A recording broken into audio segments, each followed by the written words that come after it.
Hey, it's Ashley. Welcome to the Abundant Soul Podcast.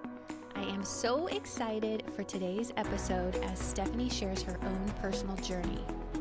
You'll hear about her emotional struggles, the burnout she experienced, her challenges of being a new mother, and what it was like moving to a new country twice.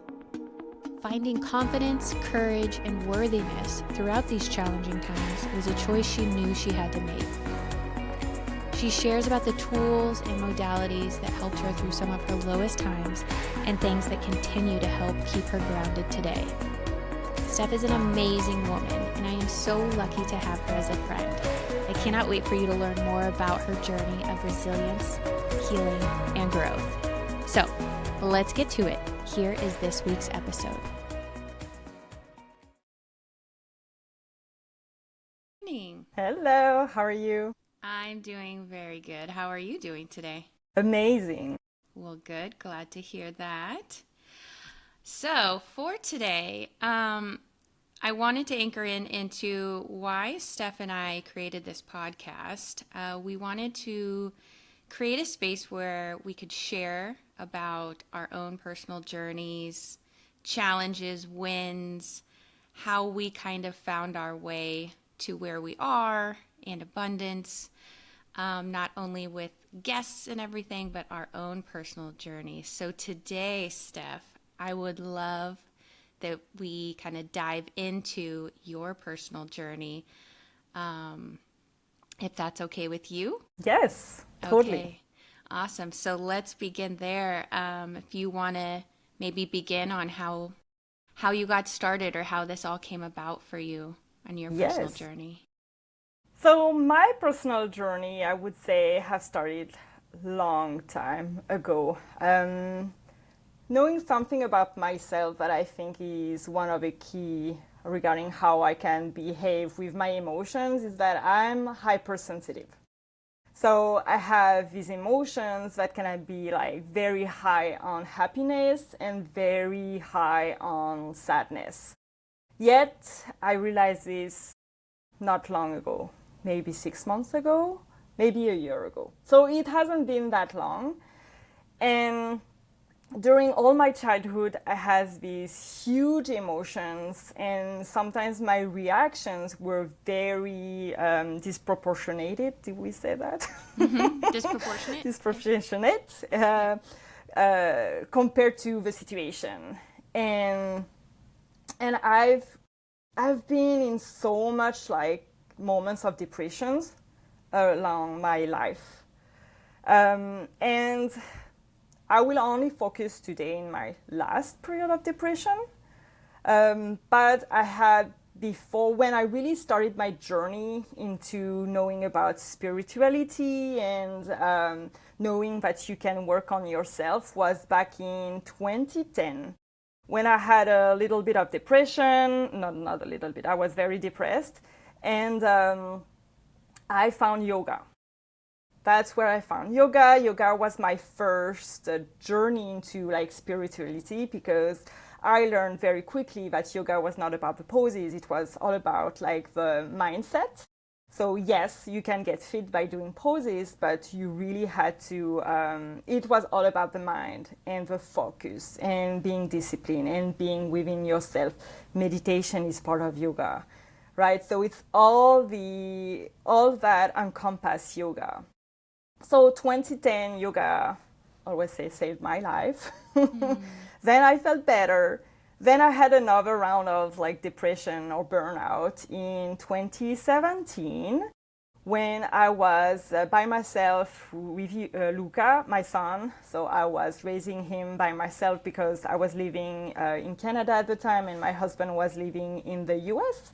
So we would see him, but he was not living with us 100% of the time. And I was working, so I started working again, and I was working like 70 hours per week, plus having my child. He was not sleeping, I was still breastfeeding, so and he was waking up every hour at that time. So after 3 months going back to work, I was into full burnout, and I was in denial. Initially, I was like, I'm just gonna see the doctor, and he's gonna, give me a pill for energy, and we'll be back to work. And no, I was stopped for sick leave for 6 months. And during the first days, I felt so guilty of not going to work. I still put my son to daycare, and it was like me, myself, and I'm like, what do I do? And I did yoga. Yoga saved my life again. And that's yoga when I was doing Shavasana. So when you are lying after your yoga sessions, you are lying on the floor. And that's when I started to cry and cry and cry and cry, and realized that, yes, maybe I needed more than just a pill for energy. So, and I can, in another episode, I'm happy to share that experience of burnout because it's a little bit different. And during that period too, I did hypnotherapy. So, and this also helped me a lot. And one of the things that we worked on was to find myself within. And it helped me. I still wanted to continue hypnotherapy, even though she said, you don't need it anymore. So I was like, okay, I guess I have to stop. But I really felt good when I went there and went back to work. And then this is where I'm going to focus now, is when I moved to the US. Because in all those times, so when I was in burnout, I learned how to say no, to set some boundaries, yet I still wasn't to the place where I am today. And I still didn't have the tools that I have today to help me grow through there. So yes, I was more aware. I was focused on doing my yoga. This is something that I took on during my sick leave after my burnout. So yoga has always been there for quite a while. And again, spirituality was a big part. So I would read the Yoga Sutra. I have the book. So I would read the Yoga Sutra, which explains what is yoga, the different, I will call it rules, but guidance. Mm-hmm. And that's where I would be focused on, okay, this is what it means. And so that helped me go through that. And then we had our move to the US. And that was another layer where I became super depressed. We had different things there. I was no longer focused on myself. I was focused on my son. And that's where in the process, I completely forget about me and how I was feeling, what I was doing. The self-care, yes, I was still doing yoga at that time. But it was less about the self-care, and it was more about the asanas, the poses at that time. So I was continuing doing the yoga. That was my 2-hour practice for myself. But I was only focused about my son, who had the hardest time adjusting to the transition. So we moved from Canada, from Quebec, where we speak French. We moved to the US, where it's only English. He used to live only with me. Now we are living with Daddy. And how old is he at the time? He was 3 years and a half. He had friends in Canada. He had no friends in the US. Well, for the first 2 months, I think. And then we met a new friend. He was from Australia. So I was friends with a mom, and he was friends with a boy. We really got along. But COVID happened. And they had to fly back in the Australia. They packed up their backpack, their luggage, and they flew. I sold all her furnitures because they just had to leave. They were closing the borders. So one day our friends were there, one day they were not. And I don't think my son understood. So it's really he was crying more, he was getting tantrums, he was getting very emotional, and we are very similar. So he has big emotions when he's come there.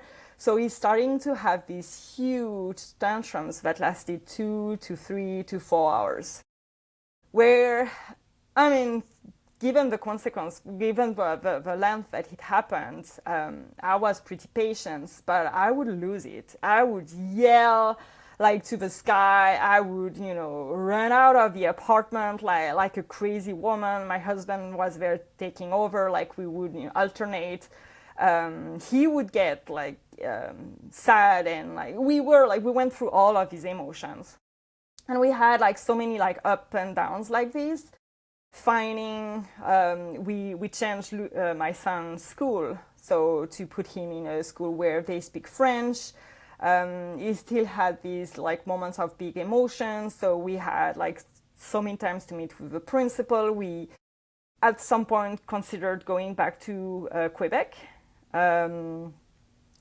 because that's where he felt better, but we were very in a huge conflict. At the same time, and I didn't realize that at that time. I was so focused on my son's well-being. But I didn't realize that I was in a transition myself.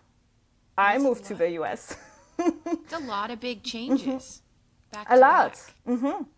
And living with my husband again after 4 years, I mean, we call each other every day. We met each other. It's not like we were not together. We were not physically living together.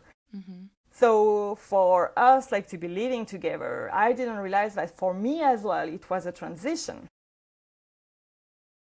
So all that time, I lost myself. I didn't know who I was. I was also looking for a job for a year. I had a lot of rejections. It was very difficult to find a job, because where I was living, it's either in the city, and what I was doing is not around here. And I got lucky on that. I got really lucky. My former manager found me, and I got a job after a year. So I was still working. I started this new job. I was so happy on that. But at home, with my son, it was still very rocky.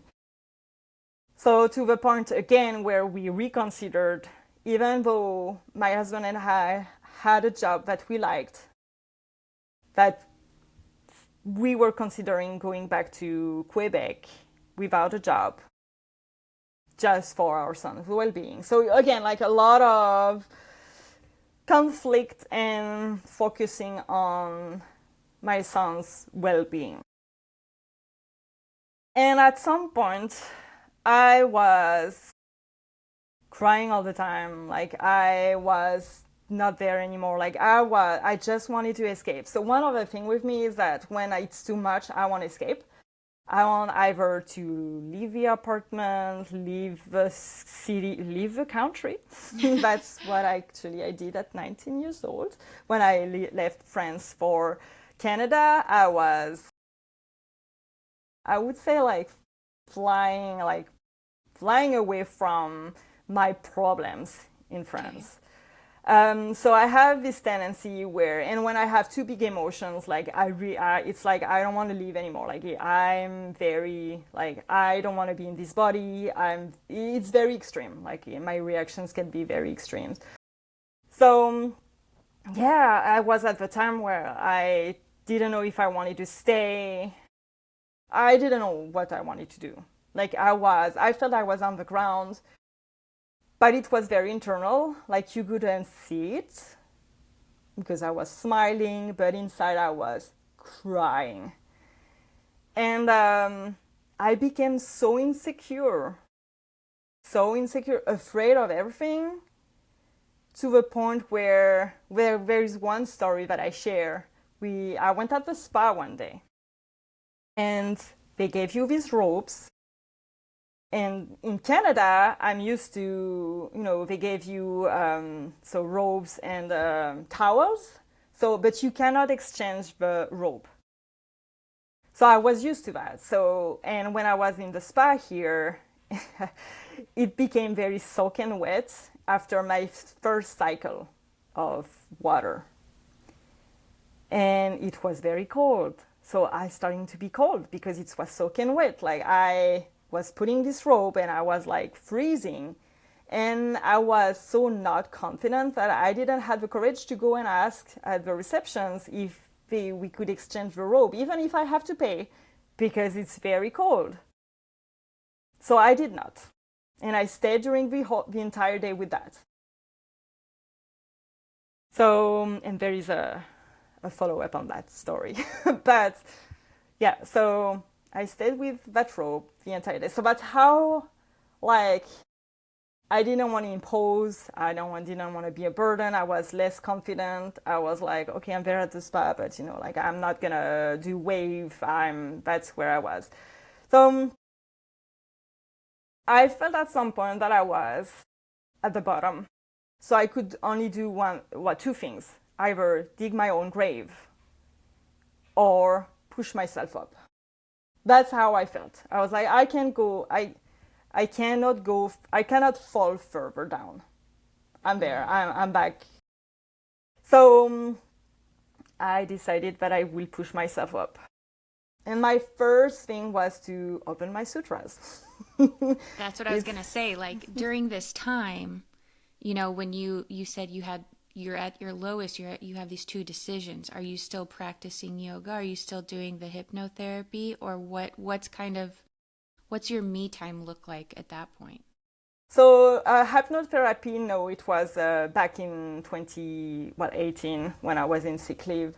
So no, but I was still doing my yoga. That was my practice. I was doing my yoga.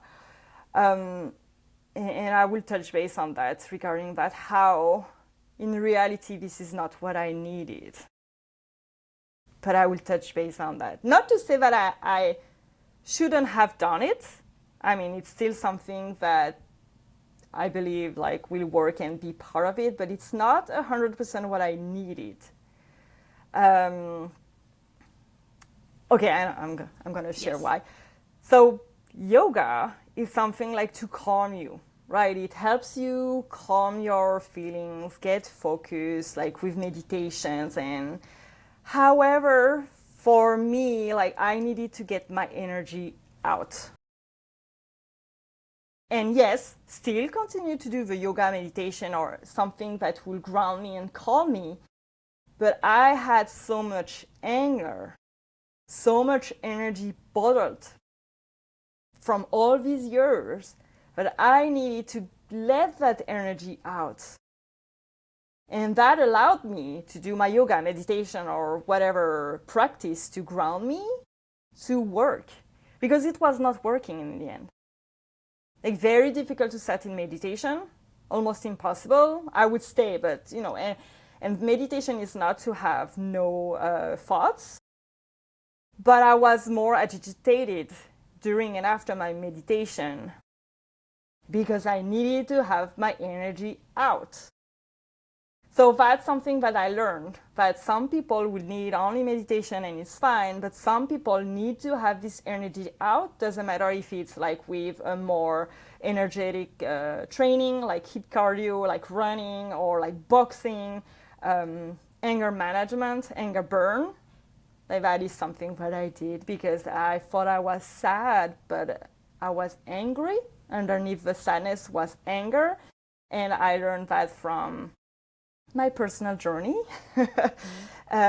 So that's, I feel that it's important to have both and to be aware when, like, yoga, meditation, like, should be, to my point of view, a constant practice, but you also need that component where, yes, it's okay to let your energy out.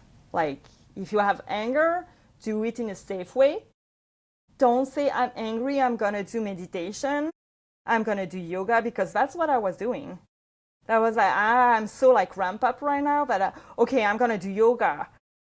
But like trying to keep my like anger inside, that's what I've done like for years.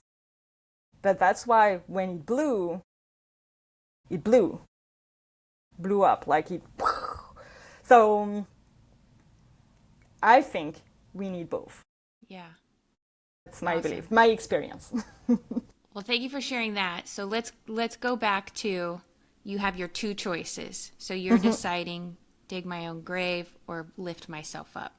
Yes. So I started to read the sutra, and honestly, I don't remember how I remembered to listen to podcasts. So, but I found Christine Hassler's podcast. And so I started to listen to that. I was like, oh, it resonates, like inner child. And she was promoting her weekend virtual workshop for inner child healing. And I was like, oh, and my gut was like, yes, that's a yes, like I should do this. That's a yes, let's go. But then I was like, oh, but it's a weekend. Even if virtual, it's a weekend. My husband will have to take care of my son, our son.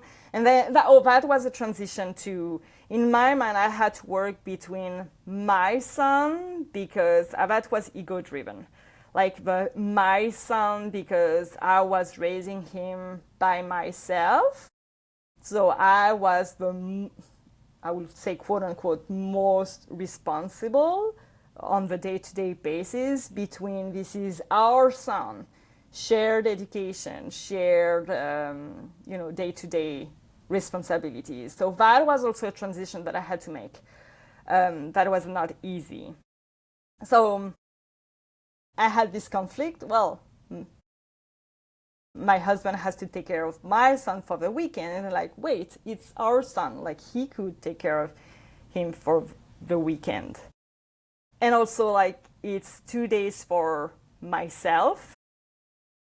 And I had never really done that before.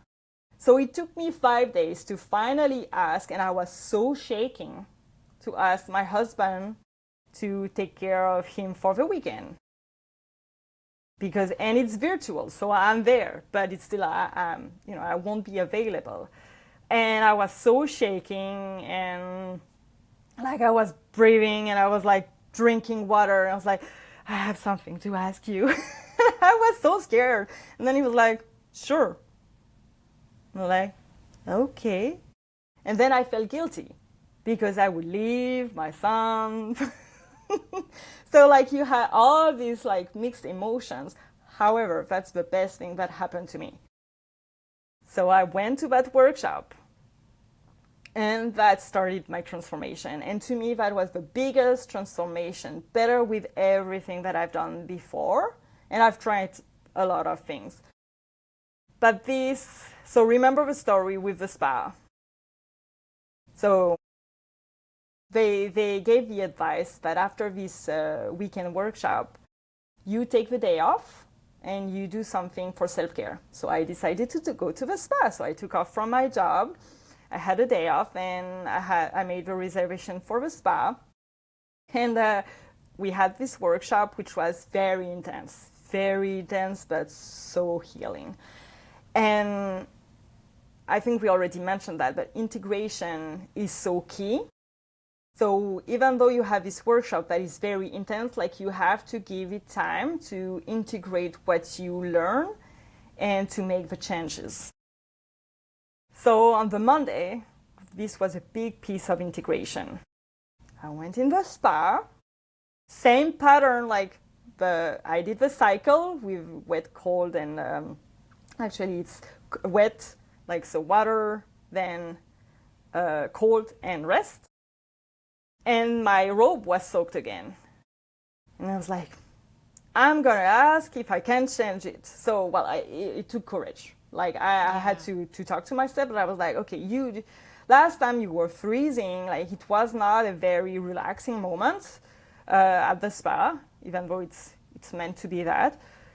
So I went to the reception, and I was like, can I have another robe? This one is soaked. Can I start to justify? And the answer was like, you can exchange it as much as you want.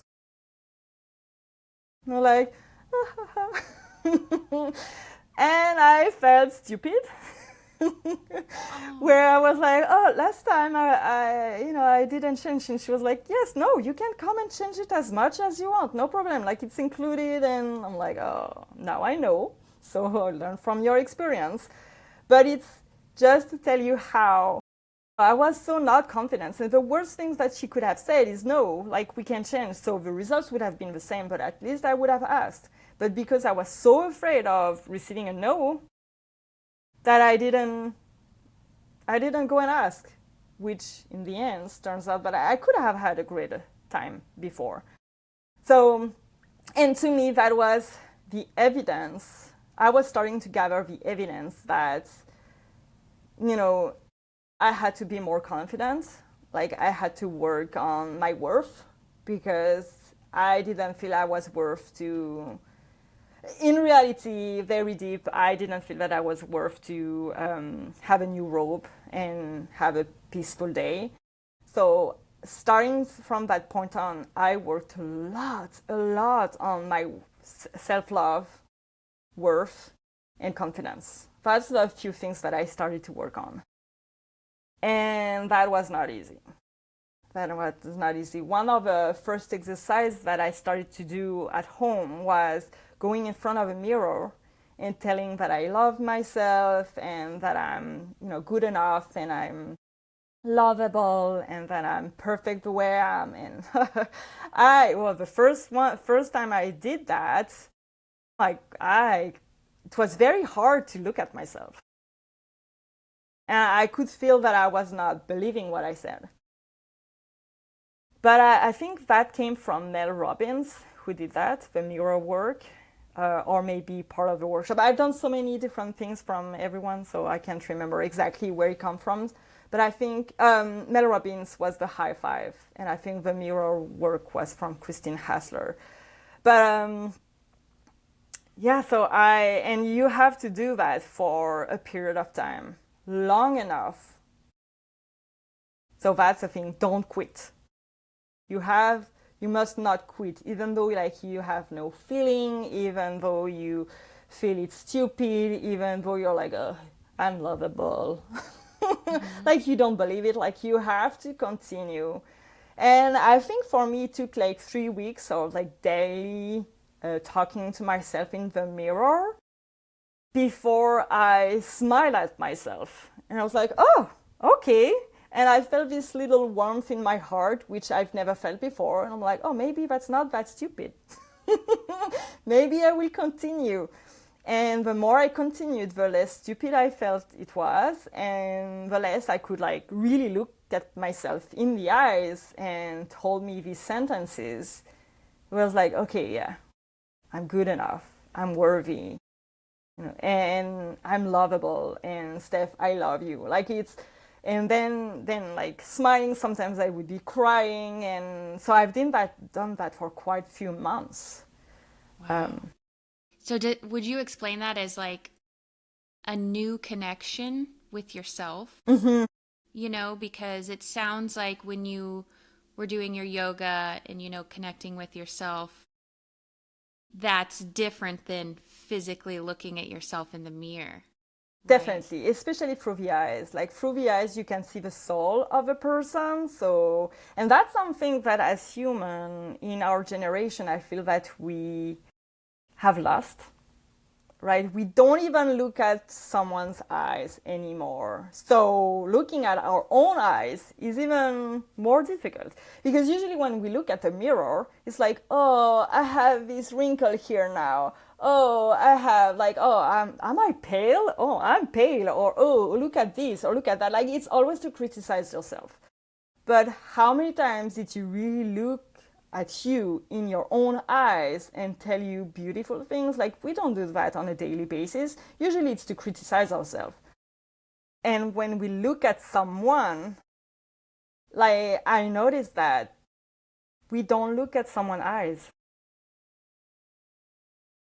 And one of the exercises that I found very challenging when we were doing Christine Hassler's women's retreat, there was one exercise where we had to look at someone's eyes mm-hmm. and keep looking at that person. Oh, that was so difficult. But you felt so seen. And that felt difficult to be seen because we are not used to. So that's something that I encourage everyone is like when you speak with someone, look at their eyes. I am training myself to do that more often. And I can see that my focus then will be completely on that person.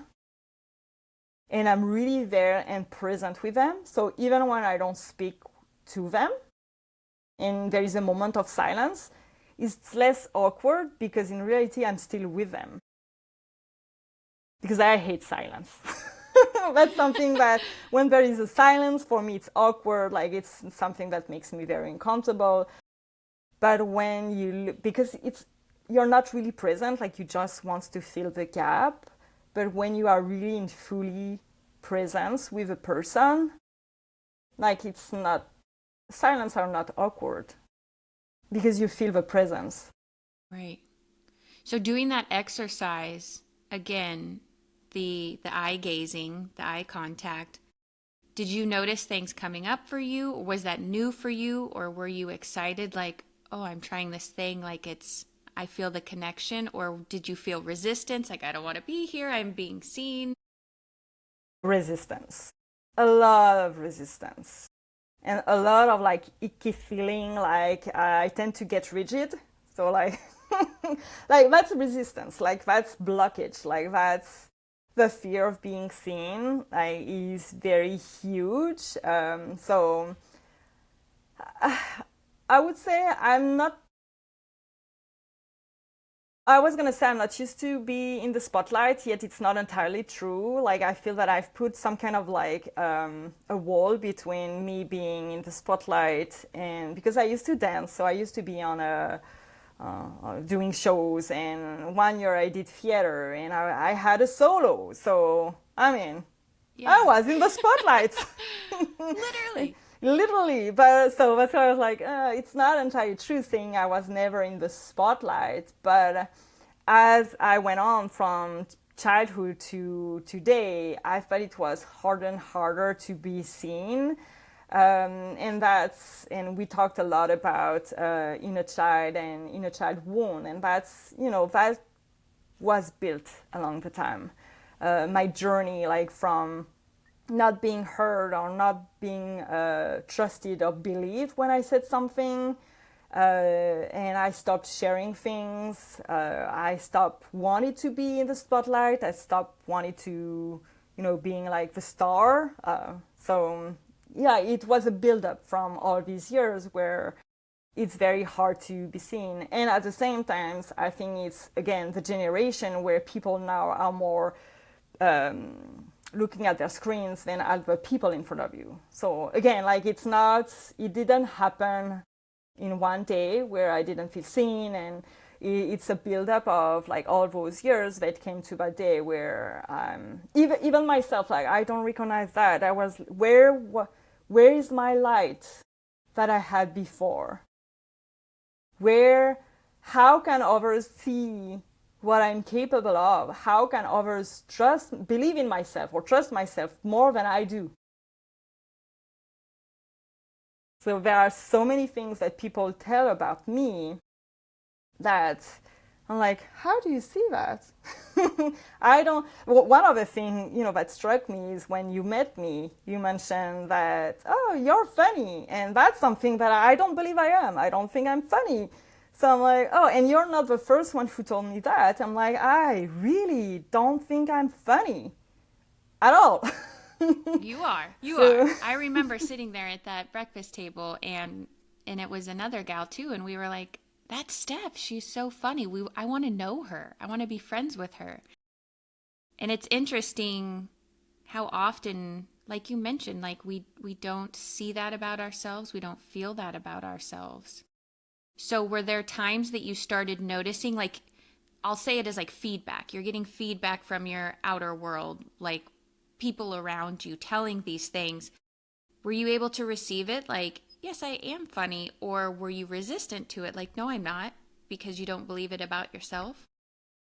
Again, lots of resistance.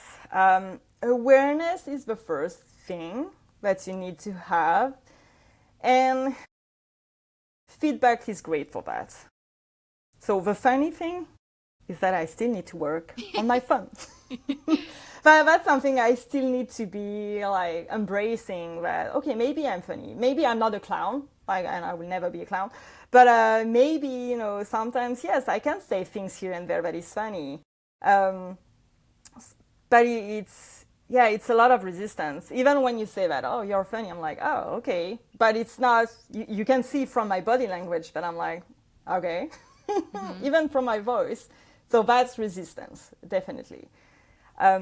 But gathering from like the confidence piece of the communication, like speaking up, that's something that clearly, I think the best journey that I had was about me speaking my needs, clear communications.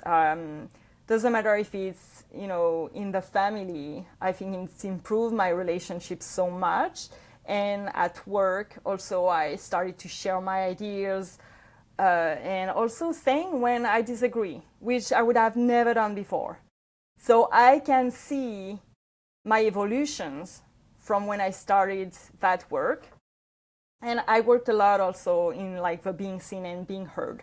Being heard was one of the ones that I've been working a lot on that it's okay for me to share ideas, that it's okay to be me, that all part of me is okay. So I've worked a lot on that piece. And my speaking journey, my ability of being heard and embracing my accent, which is something that I'm still working on.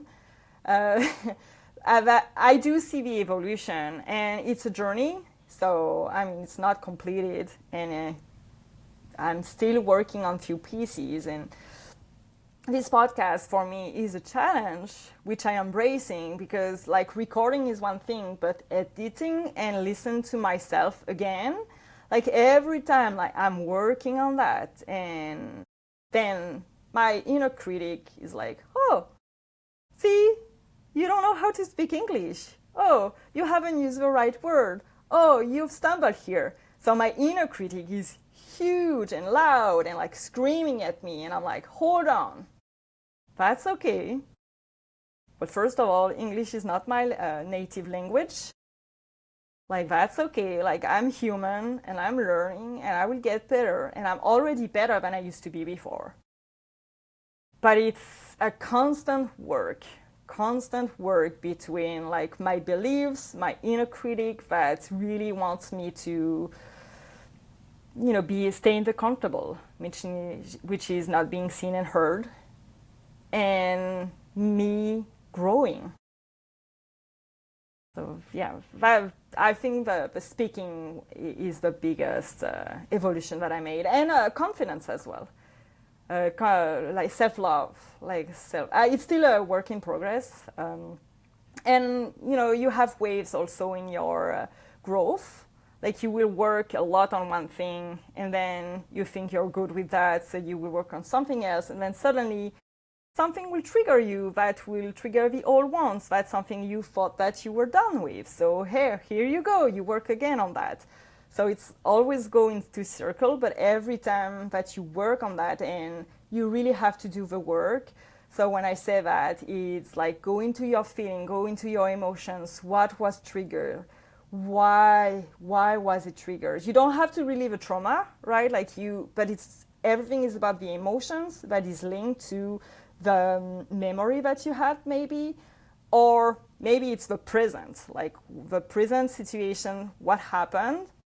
Like there is emotions linked to that. So you go through your emotions, you sit with it, and I really understood what was the phrase, riding through the waves of your emotions, because if you have never done it, it's unclear.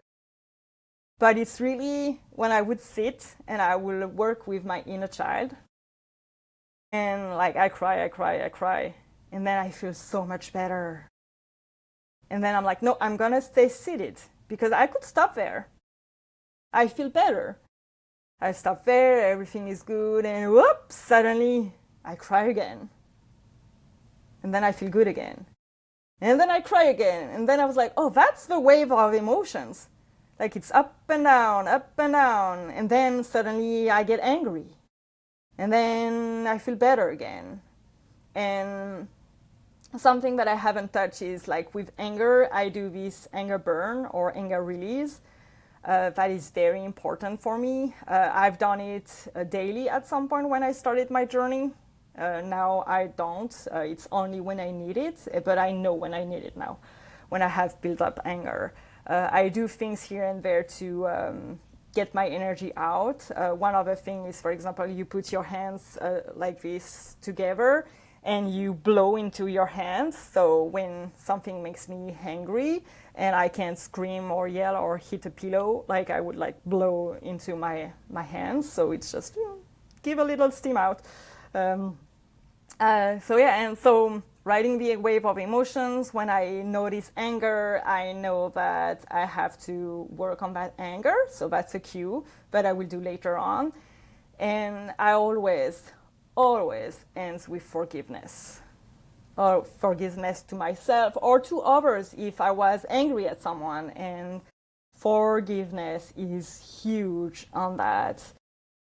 So Christina Hessler has one of his meditation about forgiveness that I found very powerful, but it's a lot about like bringing love to yourself, like forgiving what, if you had reactions that was out of line or, you only did what you could at the time.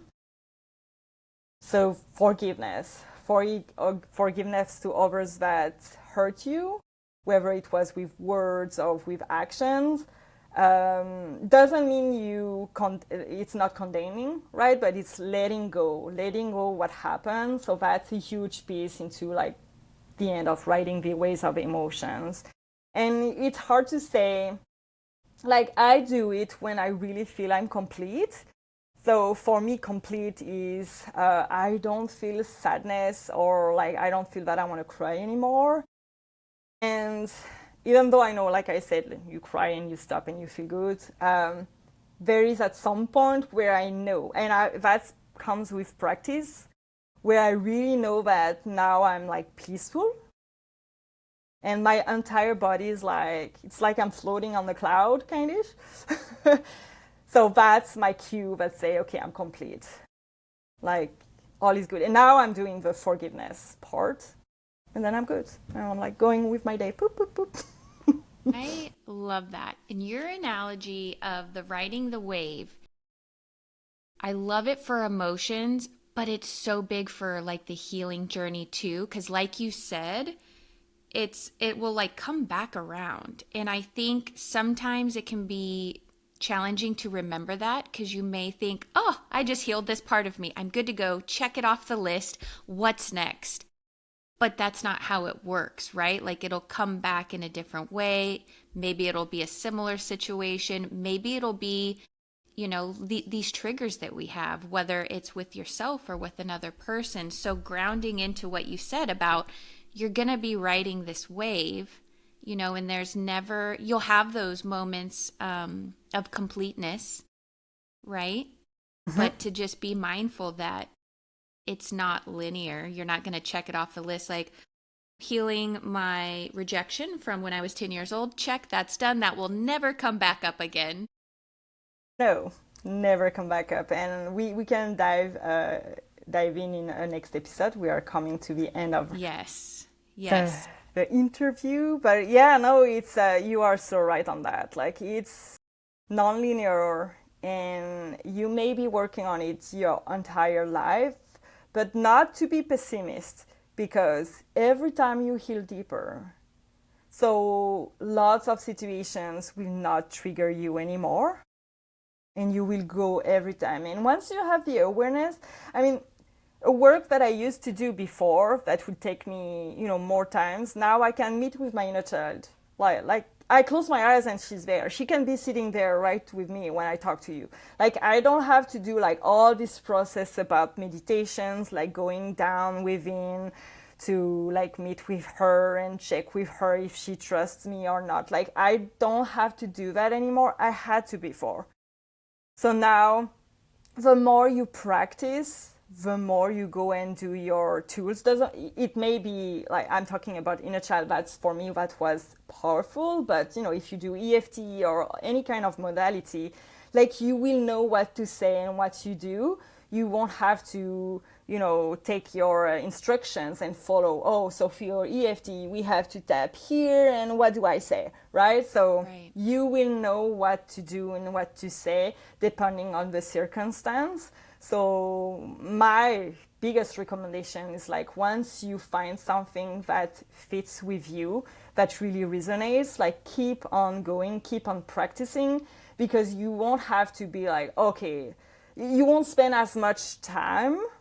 You will still go through your emotions, don't get me wrong, but it's not going to be as long to process. Yeah. And you know what that reminds me of?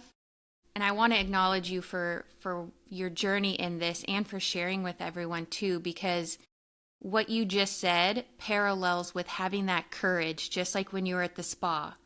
I know that I want to do something that's for me. I'm scared to do it. I haven't done it before, but I'm going to have the courage to do it. And then, like you said, like having that evidence that it was a positive outcome, that it went in your favor, that all you had to do was just speak up or try something in a different way, and you had this great outcome.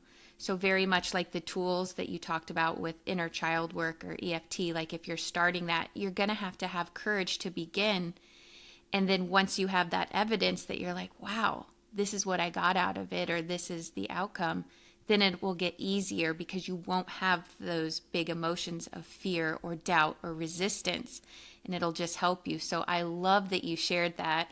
And thank you so much for sharing your journey.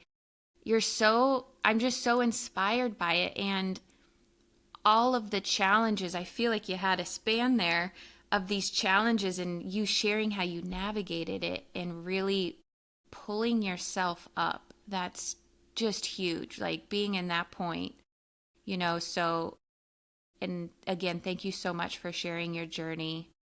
You're welcome. That was my pleasure, and I love talking about that. So. Yes, and we will definitely dive in deeper into more of these topics in our future episodes, because again, Steph and I love getting into the deep stuff, the muck, and just really sharing about our experiences and learning together. Thank you so much. Yes, and can't wait for the next episode. All right, same. All right, well, we will see you on our next episode. Bye. Bye. Thank you for joining us on this journey of self-discovery and spiritual awakening. We hope the stories and insights we've shared today have inspired you to embrace your abundant soul and live your life with more presence, purpose, and passion. Remember, the path to awakening is unique for each of us, but we're all connected by our yearning for deeper meaning and authenticity. So keep an open heart and mind, and trust that the universe will guide you exactly where you need to go. This has been the Abundant Soul Podcast. See you next Sunday as we continue to explore the depths of spiritual awakening and personal growth.